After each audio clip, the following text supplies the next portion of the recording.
Welcome to Now in the 90s, where we look at the game releases of 30 years ago today. This week, a popular toy racing game, what came before Orcs and Humans, and the overlooked sequel of an NES classic. Hi, I'm your host Jared, and today is April 28th, 1993.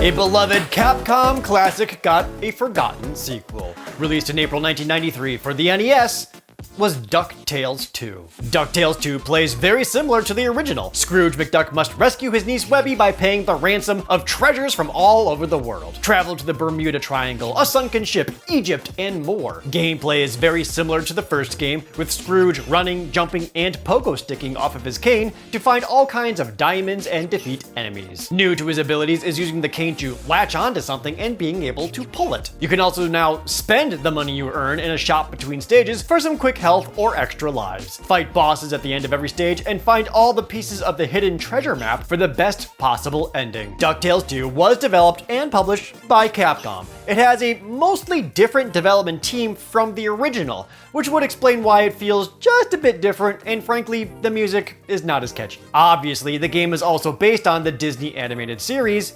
DuckTales, part of the Disney Afternoon cartoon block. The animated series ran from 1987 to 1990, a few years before the second video game came out. However, strong syndication and reruns kept DuckTales fresh in the minds of kids everywhere. It also released late into the NES lifespan. By this time in 1993, people were all over the Super Nintendo, the Sega Genesis was on an upswing, and there was excitement about all new upcoming disc-based consoles. As such, DuckTales 2 was a bit of a quick turnaround production for Capcom. It reused as many assets as possible with just a few gameplay innovations from the original, something that they learned works really well thanks to their flagship franchise, Mega Man. Because of this, DuckTales 2 did not get a whole lot of press, coverage, or advertising, except from Nintendo themselves. In issue 47 of Nintendo Power, DuckTales 2 got a whopping 8 pages of coverage, essentially giving a walkthrough of the entire game. Reviews for it were lukewarm. Nintendo Power graded it an average score of a 3.6 out of 5, and EGM gave it solid 7s out of 10 all around,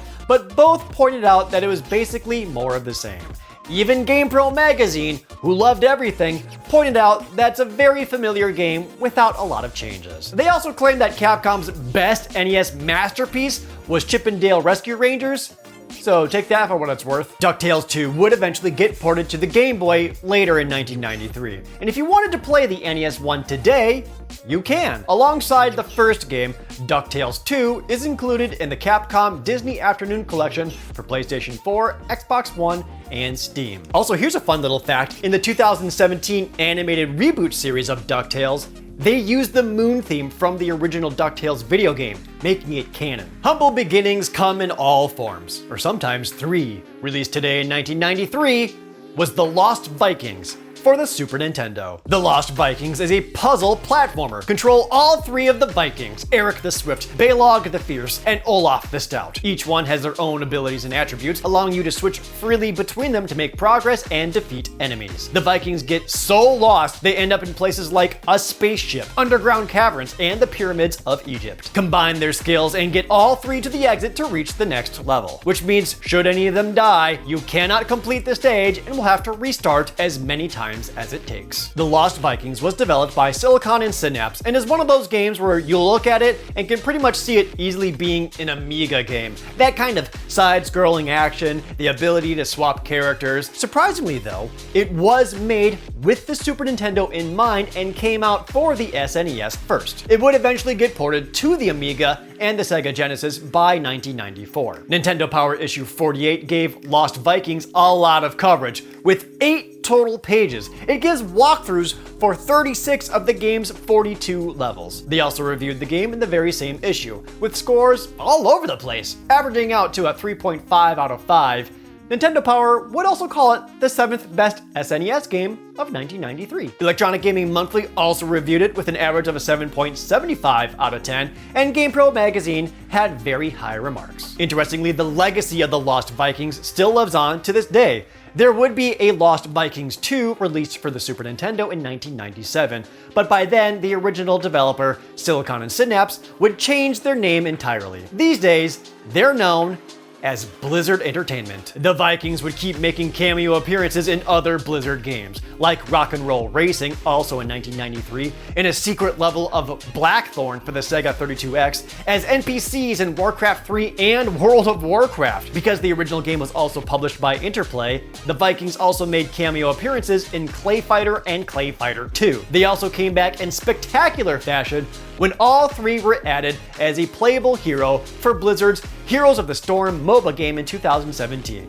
which ceased development in July of 2022. If you want to play the original Lost Vikings game, you still can. You can purchase it alongside Rock and Roll Racing and Blackthorn as part of the Blizzard Arcade Collection, currently available on Battle.net. It's not often we get to say this, but the Sega Genesis got a port of an NES game, released this week in 1993, was Micro Machines. Micro Machines is a top-down racing game. Race around the tracks as tiny cars, meaning locales are wacky places like a billiards table, a work desk, or the kitchen floor. Play as numerous kinds of vehicles, from cars to boats to, easily the coolest one, tanks, complete with the ability to shoot your opponent. Defeat all the computer opponents to be the race champion, or challenge your friends in versus mode. Micro Machines is an iconic toy line from Galoob, whose biggest selling point is that they're very small toy cars, and the commercials had that guy that talked really fast.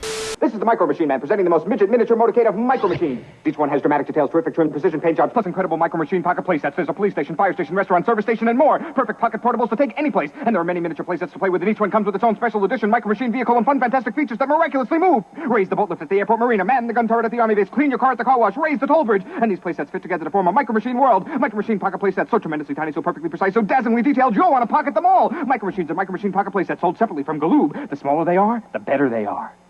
Micro Machines for Sega also got something that the NES original never had: legal trouble.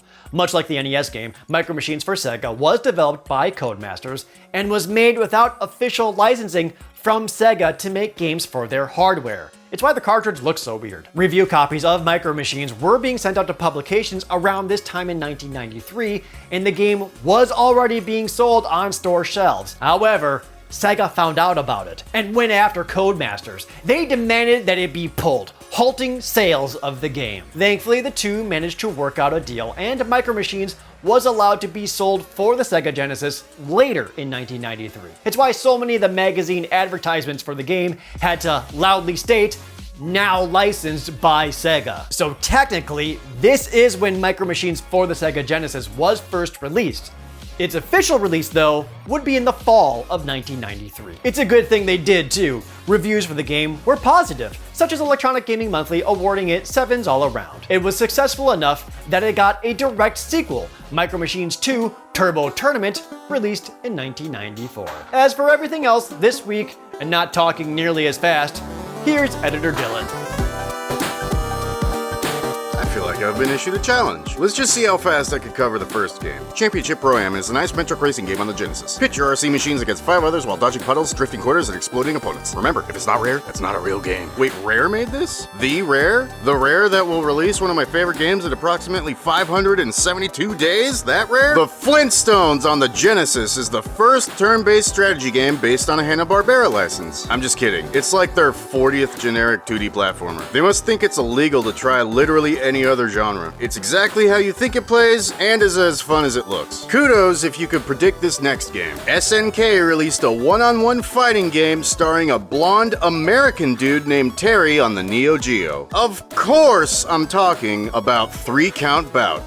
It was Terry Rogers, by the way. Technically, it's a wrestling game, but it plays exactly like a fighter to me. It's basically a souped-up, faster version of Saturday Night Slam Masters, which I used to play all the time as a kid, but that comes out later this year. So I'm gonna go against my nostalgia and assume this is the better one. I just realized I didn't even bust out the 90s announcer voice for that one. I'll use it for this one. Want something even more action-packed than wrestling? Then there's nothing more intense than Panel Action Bingo! You you play as Bird, who's powered by the sun, while your arch nemesis Cat tries to sabotage you with his moon magic. Harness every ounce of brain power in that soft, malleable brain of yours to count to 25! Think you can handle it? There's a more advanced mode, but it's only for those who can outsmart Einstein. Times pi! Then try the ultimate challenge of reciting the alphabet before that fucking cat destroys the world! And when you line up 5 suns, you get a bingo. The last game this week is Street Combat for the SNES, and is in no way a blatant carbon copy of Street Fighter. It is actually a blatant carbon copy of a Japanese exclusive Ranma 1/2 Chonai Geki Tohen. Since most 90s kids weren't cool or cultured enough to appreciate anime, we got a dumbed-down, bare-bones licensed fighter. Only all the charm of the license was stripped away. That brings us to 8 games released on these 5 consoles this week in 1993. At least we got some form of Ranma for the Super Nintendo. The same cannot be said about which released this week, but only in PAL regions. It's a top-down shooter, only instead of a spaceship, you play as a golden dragon. Another cool thing about is that it has procedurally generated stories, meaning the premise and ending can change every time you play. Hopefully some viewers from across the pond can be a pal and fill us in, because we won't get a console port of in the States until 2007 in the form of Taito Legends 2. So we got a while. Take it easy, everybody. Thank you, Dylan. Here in the Collector's Corner, DuckTales 2 was a late NES game with a very limited production, making it a very rare game. The cartridge alone is currently worth $223. With the box and manual, it skyrockets up to $770, easily being this week's biggest value gainer. The Lost Vikings is only okay. It had a suggested retail price of $49.95, and now the game card alone is worth about $32. A box and manual does bring it up to $75. Micro Machines' value is just as shrunk down as it. A loose game cartridge is only $15, and a complete in-box one is a mere $35. And that's it for today. Next week, Batman returns the very first samurai, and One Tough Pink Puff dreams of green greens. I'm your host, Jared, and this was Now in the 90s. Thank you so much for watching Now in the 90s. I want to thank some all-new patrons this week, like Chris Collingwood and Garrett Fritch. Please like the video and leave a comment down below, and subscribe if you haven't already. And if you already are a subscriber, thank you so much for watching this show every single Friday. For those of you that played DuckTales 2, where did you get it? I remember renting it from a gas station, and I played the first one a lot, and as a kid, even playing the second one, I could tell then, I didn't like it as much as the original.